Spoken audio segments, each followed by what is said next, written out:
So I am Jennifer, and I am a proud slave of Jesus Christ, and don't know why I took so long.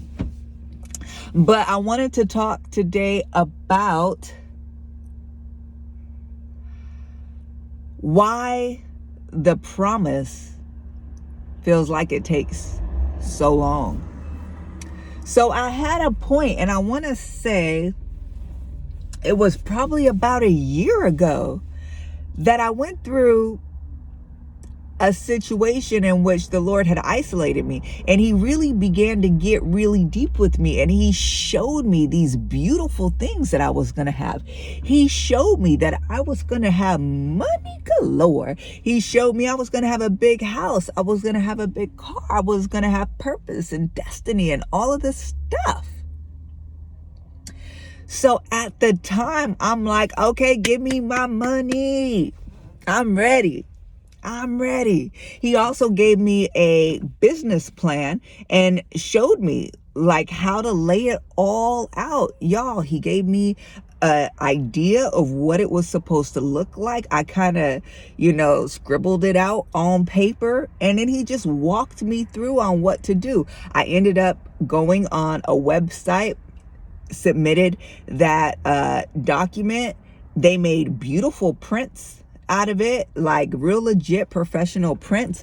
I jotted down the ideas that the Lord was talking to me about, submitted it to someone else. They created a real legit business plan. I mean, the Lord was bringing resources to me. He was walking me through it. So it wasn't just as though he was just trying to give me stuff so I can have stuff. It was for purpose. He also showed me with the house, with the vehicle, with all these things that he wanted to bless me with, what I was supposed to do with that. It wasn't just for me, right? It wasn't just for me to flex. It was for purpose. There were things that he wanted me to do, with that stuff. So he was going to bless me, but I couldn't understand why it was taking so long. I'm like, why is he having me wait? And I'll be honest, I was getting upset and I was getting frustrated because I'm like, I felt like it was a carrot just being dangled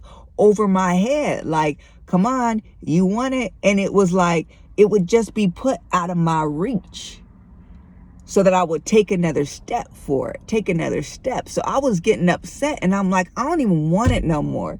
Like, I felt like I didn't want it like that to begin with, but the desire was put on my heart to have it, and it kept coming up, which created this increase in pressure and intensity to go after it, to have it.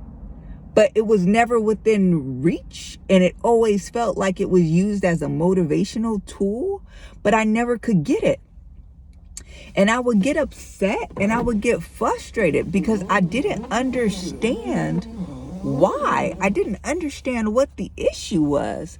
So now looking back on it, oh, y'all, I was so frustrated month after month after month because I'm doing the work. I'm like, Lord, I'm doing the work. I'm taking the steps, right? I'm allowing you to reveal the next step and then taking that step. Like I'm walking, and I felt like I was digging in and exhausting my resources, right? I felt like they were mine. They were really God's. But I was like, now I'm dipping into my money, and I'm dipping into, my time that I'm supposed to have with my kids and my family. And I'm taking away from my bank account. I am tapping into people and, asking and feeling like I'm begging, borrowing and stealing. I'm like, Lord, when are you going to come through? I was upset, y'all. I'm like, I don't even want to do this no more. Like, why? And I asking the Lord if I could say it. I quit, y'all. I said, ain't nobody got time for this.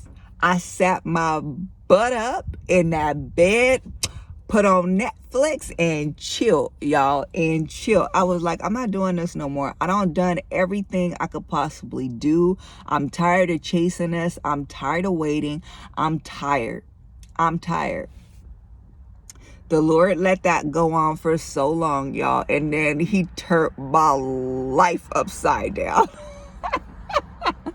It was so much chaos going on in my life that he made me put some respect on his name, y'all. And I felt like what he did was he said, okay, you don't want to respond to me and my goodness and what I'm doing in your life. Okay, let me pull my hand back a little bit, and I'll bet you'll respond to the devil, because he did a fiery work. The devil, it was like he had full permission to go hard,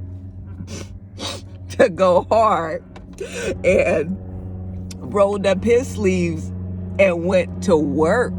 Okay, and went to work. So it tightened me up.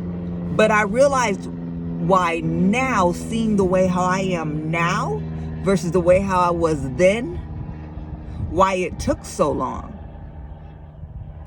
You see, right now, I'm so surrendered, I'm so locked into the Lord that he's revealing to me again what I'm going to come into in the bigness. And I'm not even moved by it, y'all. Like, of course, yeah, you're going to want, you're going to desire, you're going to be, wanting, etc. Somebody can't be like, I'm going to give you a $5 million check, and you be like, yeah. And it not move you at all, But I'm just not motivated by it. Why? Because I'm not doing this for that. I'm doing this just because I love the Lord and it's what he wants to do. The Lord has done such an amazing work on me now to where I'm like, okay, today, if we're working hard, we're working hard. Today, if we're just doing time spending with each other, okay. Today, if we're, going to go meet people, okay. Today, if we're going to, challenge me and, kind of put me out there working in my gifts, like, and make me uncomfortable, like, okay. I'm not doing anything to get money, to get clout, to get famous, to get the car, to get that. I'm not doing anything for any of that. I'm doing it because I love the Lord. I'm in relationship with the Lord. I'm surrendered to him. I'm content with him. Why? I have everything I need because I have him. I don't need stuff. I have him. So if he gives it to me today, he gives it to me today. If he says, you know what, I want to give it to you 20 years from now, so be it. Right now, I'm sleeping in my car and I'm like, I don't even care. So what? And if he has me do that for 6 months, 10 months, like, I just, look at me. I'm just like clay in the potter's hands, whatever you want to do. And not out of misery, I'm just like, Jesus, I just love you. I just feel so at peace and so at rest with you. You'll supply all my needs according to your riches and your glory. If I run out of money, I run out of money. Right? I only have a certain dollar amount on me, and it's not that much. But he's asking me to do stuff with it, and I'm like, okay. Why? If I run out of money and don't have food to eat, okay, I'll fast. That must mean it's your will. I'll suffer for you. You want me to move into a hotel today? I'll do it. You want me to sleep in my car today? I'll do it. Then it must be your will. I love you, Jesus. And if that's what you want me to do, I'll do it. Why? Because I lost my life to him and I'm detached. I'm not attached to anything or anyone. So it is what it is. So now the Lord lets me know in ways, oh, you're going to be this, you're going to be that, you're going to be this. And I'm like, okay. All right. But I'm not doing it for that. What am I doing? What thus saith the Lord? Why? Because I love him. Period. It's your life. Do what you want to do with it. Now, take where I was before. When the Lord told me I was going to get money, I had every card I could think of filled up online, y'all. My Amazon cart was filled up. What? My Shein cart was filled up with stuff. I had every single clothing site I could think of filled up with stuff, y'all. My Amazon cart was filled up with stuff I wanted to decorate my home. Y'all, I had my Jeep. I had a tab pulled up so I could put that on my favorites with the Jeep, and the Jeep was dope, y'all. The Jeep, woo! That Jeep, it was a custom Jeep. That thing had to be over 50K. Had to be over. Oh, that thing was sick. Oh, it was sick. Y'all, the build of it. The build of it was like nothing I ever seen. All the bells and whistles and stuff, I couldn't even describe it, but that thing right there was nasty, y'all. Y'all, I had everything picked out, the best of the best of the best. My exercise equipment, I had, good, the ministry stuff. And I thought about, taking my kids out on shopping, dropping them a couple grand, here and there, just so that they could play with, have money with, thinking about what I was going to do for them. Like, hey, maybe I'll get them a multiplex. Maybe I'll get them a apartment building that they can run. Like, I'm just thinking of all this stuff. Like, I'm thinking money. I'm about to have money. We about to have this money. Do you see the situation? I was like, yes, we're going to do the ministry thing. It's going to be awesome. We're going to save souls. We're going to do this, but I'm about to go get this money. And that's why the promise was taking so long. Because I was still, even at the time, y'all, I was still in relationship with God. I was still talking to him every day. I was in the process of praying, reading Christian books, letting him speak to me on Christian books, letting him talk to me about the scripture I was reading. I was journaling, and he was writing, just pages to me, giving me instruction. He was healing, teaching. Like, I was really engrossed with the Lord. I really gave him so much of myself. But did you see my heart posture when it came to that money, y'all? Where was my heart posture with waiting on the Lord? Was my priority really the Lord, or what we were going to do together? I loved the Lord. I really did. But this heart posture right here says, I'm in need of nothing. This heart posture right here says, I'm in want of nothing. So I know this is why the Lord is showing me this and telling me this, is because he's like, now you're ready. I couldn't give it to you then because your heart wasn't in the right place. You were still actually 1 foot in the world in pursuit of worldly things, still holding on to worldly ideals. I was still, oh God, you're so good.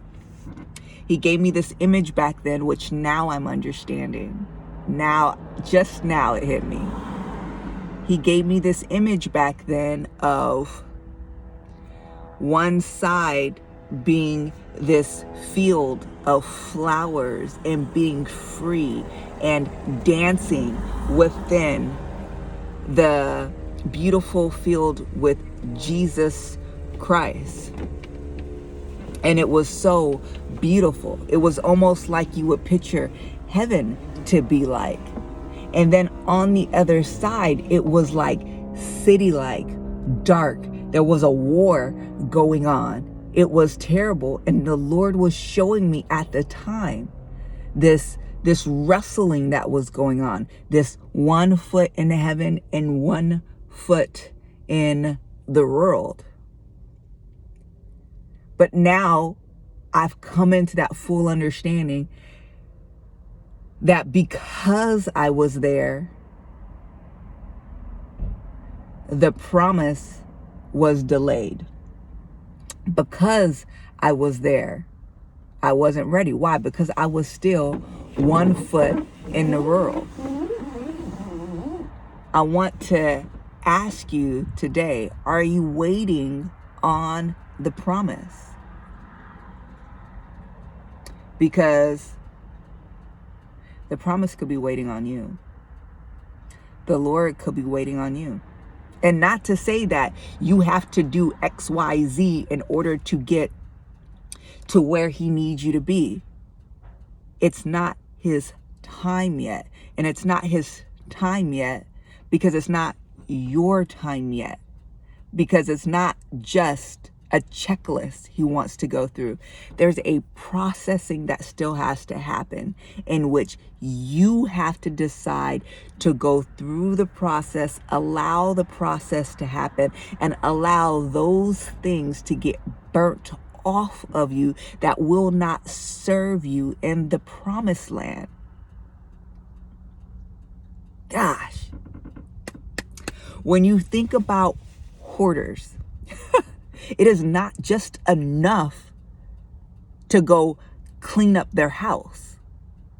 If you don't deal with the mentality, the mindset that got them to a place where that type of lifestyle is acceptable, then they're merely going to take that house that you just cleaned up, and within a year, it'll be all dirty again. I don't want to say dirty. It'll be full. It'll be full. Again, it'll be right back to hoarder status because you didn't deal with the mindset. Right? You know how they say, hey, you could take the hood out the person, but you can't take the person. You could take the person out the hood, but you can't take the hood out the person. So now you got somebody out in Beverly Hills and they like, what's up? What up? You know what I'm saying?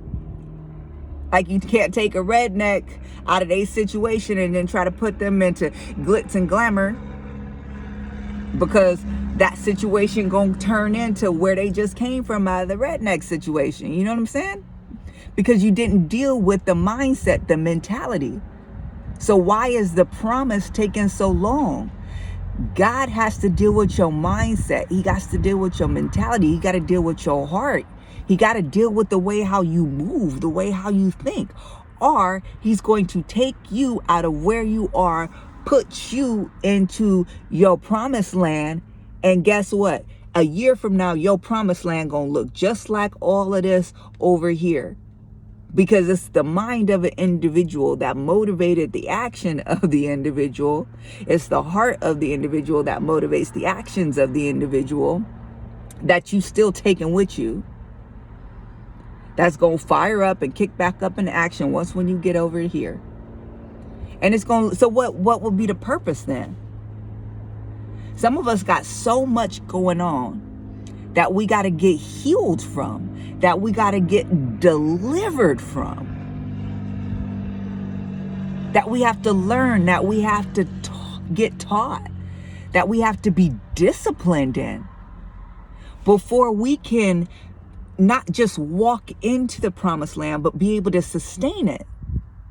If not, he gonna set you up with a job. He gonna set you up with a house. He gonna set you up with a husband, with a wife, or he gonna fix your situation with the husband or wife that you have right now, with your kids. He gonna set you up with a church. He gonna set you up with a business. He gonna bring it all to you. He gonna bring you money on top of money on top of money, so you ain't gotta worry about nothing. He gonna walk you into a new wardrobe. He gonna give you a new look. He gonna do all that stuff. And because you haven't dealt with all that other stuff, guess what? All it's gonna take is somebody to offend you on that job.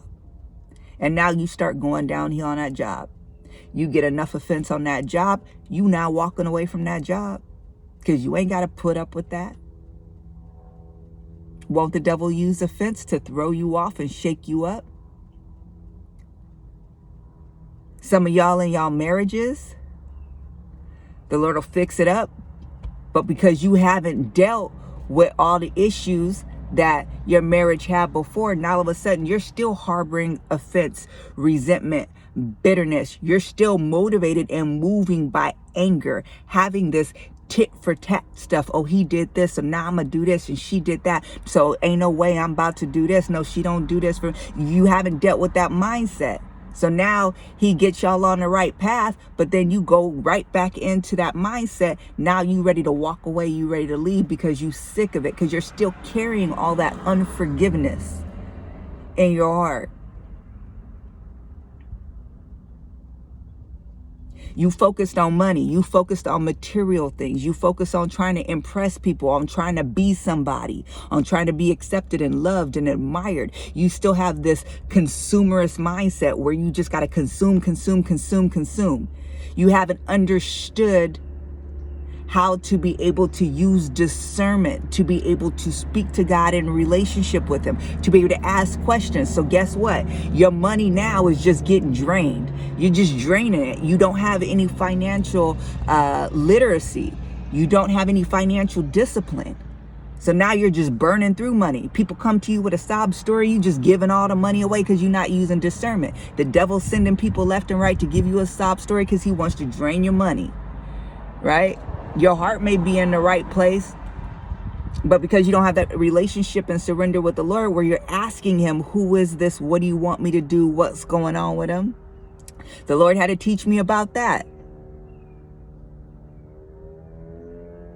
Oh, you want to do a good thing by inviting this woman with her kids over to your house so they can hang out, play video games because they don't have a home because you feel bad for the kids. Then she said she don't have a car and she wants to be able to move. So you like, I'll watch the kids. She could just use the car for a day and have fun. What if she used that car to go buy some crack? What if she used that car to go buy some crystal meth? Jennifer, you need to talk to me and ask me before you even want to do good. Right? You want to give somebody $100 because you see that they buying hot dogs. I had that happen to me. That God said, no, don't do that. You going to give her money so she could buy groceries for the kids. Now the money she was supposed to spend to buy groceries as a kid, you don't know if she going to buy alcohol. She's an alcoholic. You don't know if she going to buy dope. Don't do that. You ask me first. But because you don't have that relationship with the Lord and he hasn't trained you and taught you in those areas, it becomes another drain on your finances, and you doing more harm than good in this world for both yourself and others. You see what I'm saying? We could keep going and going and going, but God cannot take you into a place unless he processes and prepares you so the place will be of good, of benefit instead of harm. Why would you put somebody into a position that's going to make them worse, that's going to wreak havoc in their own lives even more and in the lives of others, and put them even in a worse position than what they started out with? No, the promise has taken a long time, according to you. The promise has taken time because the Lord needs to deal with you and process you. So what's more important? Is it more important that you have the stuff? That you have the ministry, that you have the purpose, or that you have relationship with Jesus Christ? It's enough right now for me to know I'm in the perfect will of God. Oh, it's enough. That's all I want. Who cares if I get the stuff, the people, all the stuff he's telling me about? Who cares? Like, I'm content with knowing that I'm in the will of God. I'm joyful. I'm happy. I'm content. I'm free. I'm in love. I'm in love with Jesus. I'm really in love. I'm doing what he asked me to do because I'm in love. I have nothing to prove. I have nothing to do. I have nothing to do, y'all, but just obey the will of my Father. Why is your promise taking so long? Why are you getting frustrated with it? Why are you getting upset? That's the key. The key is in your frustration and irritation, because if you were really just in love with Jesus Christ and pursuing being in his perfect will, then you wouldn't be irritated or frustrated. It wouldn't matter. right? Because you would know that the Lord is going to take care of all your needs according to his riches and his glory. And all of that is just all of that. You got everything you need in Christ. Get to that point. Oh, and the promise is surely on its way. Talk soon. Bye.